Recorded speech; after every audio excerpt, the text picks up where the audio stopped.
What's going on, guys? Yankee Cowboy back for another video. Today I want to talk about the DJI Osmo Pocket and why it's such a beast of a camera.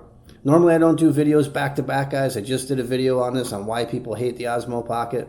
But again, this camera is such a beast. I figure, it's Sunday morning. I'm just hanging out having a cup of coffee. And I figured I'd shoot a video on it. Because this camera is... It just keeps blowing me away. This camera is just such a beast of a camera, guys. I can't stress that enough. I've been shooting on this thing for about 3 weeks now, and it just keeps blowing me away every time I take this thing out and use it. For the size of its sensor, what it can do, it's just a beast of a camera. Now, a great point on this camera is it has this face tracking and follow. So you see if I move around, if I reach for something, it follows me around. So it adds dynamics to your video. When you're doing talking head videos like this, guys, it's just a static video. You're just you and the camera. You're just straight on. Nothing moves.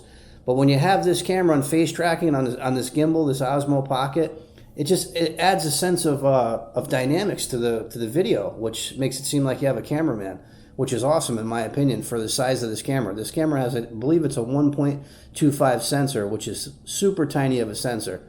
My next camera I use is a Sony AX700. That has a 1-inch sensor, and that's a professional camcorder. That's an awesome camera.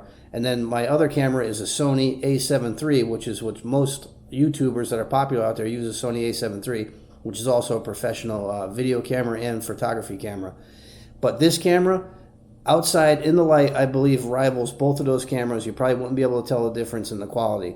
I'm inside the house now, and usually behind me it's not well lit behind me, and you might get a little bit of grain back there. But I don't think it's that bad in low light for what this is, for the size of the sensor. I shot in a church the other day, very low lit, and I was blown away with the quality of the video. It was just fantastic. So again, this thing is a beast of a camera. It's getting kind of a bad rap on the internet. A lot of people are comparing this thing to a Hero 7. This is not an action camera by no means. I don't know why people keep comparing this thing to a Hero 7. It's not an action camera. This is has a full gimbal on a 3-axis gimbal. So nobody in their right mind would take a 3-axis gimbal and go snowboarding and take a chance of crashing and smashing the hell out of this camera. So why they're comparing it to a Hero 7 is beyond me. But in the rumor mill, DJI is coming out with an action camera. So that's kudos to DJI. They're going to be bringing an action cam to the market. So guys that do action stuff, motocross, snowboarding, what have you, you'll have an action cam to have. They're supposed to be coming out with a waterproof housing for this, which I may use. I just put a pool in. So if they come out with a waterproof housing, I'll definitely be using the waterproof housing on this camera. But this thing is just so discreet. It's so tiny. This thing's always in my pocket, always in my bag. And I've just been taking it out and using the hell out of it. And it's just such a beast of a camera. It blows me away. One other thing that people aren't talking about on this camera is the photos it takes. Out in the light, it takes fantastic photos. Even in low light, the photos are pretty darn good. And what I've been using most on this camera is it has a feature called Pano. It has your standard 180 panorama, but it also has a 3x3, which the 3x3 takes 9 photos, and then in the Mimo Osmo app that you hook this up to, it stitches them all together, and it makes a very wide picture. So if you want to take a picture of a building, a room full of people, whatever, it captures an awesome picture. That 3x3 Pano is pretty awesome, guys. Follow me on Instagram. I'm going to be chucking some 3x3 panos up there on Instagram. So this thing, again, is a beast of a camera. It takes fantastic pictures. That's another area that people aren't mentioning. But again, the dynamic part of it, I like the dynamics of this. It's like having a cameraman. People wouldn't normally think that, I'm filming on a gimbal. They would think somebody's hand-holding and filming me because it's giving you that dynamics. Instead of just being a talking head straight on with it, you're getting that dynamic effect, which is great. This thing's just sitting on the island in front of me. I'm sitting here at the bar stool and just shooting a video. This camera is so tiny, guys. This is the case for it. I mean, look at it in my hand. It's tiny. And that camera fits inside here, so the camera's even smaller. It's just so easy to take out. I think I'm going to be making a lot more content now, guys, with this for sure. Been shooting a lot of stuff around the house with the kids. Few outings we did, but I'm definitely going to be incorporating this into my channel a lot more. Also bought a mount for my windshield in my truck. Also, I can put it on my Ranger, take it on the quad, whatever. I have a mount for it, so stabilized video, it's going to be great for that. So once I, take this thing out, go out in the woods or whatever with it, that's going to be awesome. It's just such a versatile little camera, and I think it's totally underrated. I think for $350, it's a beast of a camera. I've had cameras that cost more than this when I was shooting Canon, and the grain behind me in the picture, straight out of the camera, was horrible. It was almost unusable. And those were micro four thirds cameras, which is a much bigger sensor than what's inside of this camera. DJI did a fantastic job with the sensor and the software that's inside of this camera for what it is. I'm shooting 4K 30 right now, and I know that the picture is going to come out great out of it because I filmed with it and put it on my Mac, which is 5K, and looked at it, and you're hard-pressed to find some grain in it, which I could fix in neat video. But mind you guys, this is going to be filmed on the Osmo Pocket, internal audio. Nothing's going to be fixed because I'm going to take this video, throw it right into the iPad Pro, use LumaFusion to edit it, and then I'm going to upload it. So again, beast of a camera, the dynamics of the camera, of it moving around, the picture quality. It does slow-mo, it does the hyperlapse, it does motion lapse, which is awesome.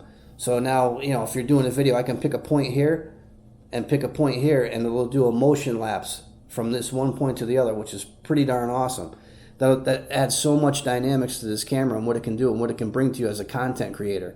And as a content creator, having this thing on you in your pocket or in your bag, you can't put a price tag on that, guys, because it's there. It's so easy to take out, so easy to use. You'll find yourself creating more content. Like me today, Sunday. I just normally be kicking around, not doing too much. It's a rainy day out, not much going on. Sitting there having my morning coffee, the Osmo Pocket sitting right here, pop it out, boom, I'm filming a video. So again, just the ease of use on this is worth the price tag of admission. But then what you get out of it is just mind-boggling, in my opinion. I've tried a lot of camera gear over the years. This thing is fantastic, a beast of a camera. So anybody else on the internet wants to shred it for a couple shortcomings, I don't understand it. I really don't. I'm not paid by DJI. I wish I was. I wish I got mine free. But I paid for mine, tried it out, and from what I'm getting out of this, I think it's a home run camera. I don't find much faults with it at all. Yeah, the internal audio could be better. It should have had a microphone jack. I get that, but those are all workarounds. Probably when they come out with an Osmo Pocket 2, they'll address all that. And not a big deal because you could always turn around, probably sell this for a couple $100 and just upgrade.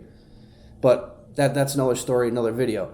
This thing, to me, it's a beast of a camera. I'm blown away with the dynamics of it, what it can do, and all its features. So again, guys, if you're thinking about getting a camera, you want to be a YouTube creator, content creator, this is a must-have in your arsenal of cameras. I'm not saying it's going to be your main camera. Great B-roll camera, great talking head camera if you just want to pop it out, great for getting something on the go. It's a fantastic camera. I mean, I could probably shoot a lot more almost as an A camera with it outside. As long as I'm mic'd up, I'm prepared for it. It can be an A camera. But really, it's going to be a B cam situation for me, quick video type deal. I don't think, again, you'd notice the difference in the video quality between this or my AX700 if I put them side by side. I really don't think you'd be able to notice the difference because I've looked at the footage on this and my other cameras, and I think it's right there. Again, for the size of it, it's the size of a pocket knife in your hand. So, again, it can't be beat. In my opinion, beast of a camera. If you guys are thinking about getting one, don't listen to all the hoopla on the internet. Buy one, try it out yourself, make your own conclusion. If you don't like it, you could always return it. Excuse me. All right, guys, any questions or comments on the Osmo Pocket, leave them down below. Be sure to hit that subscribe button if you're not subscribed, and we'll see you guys on the next one.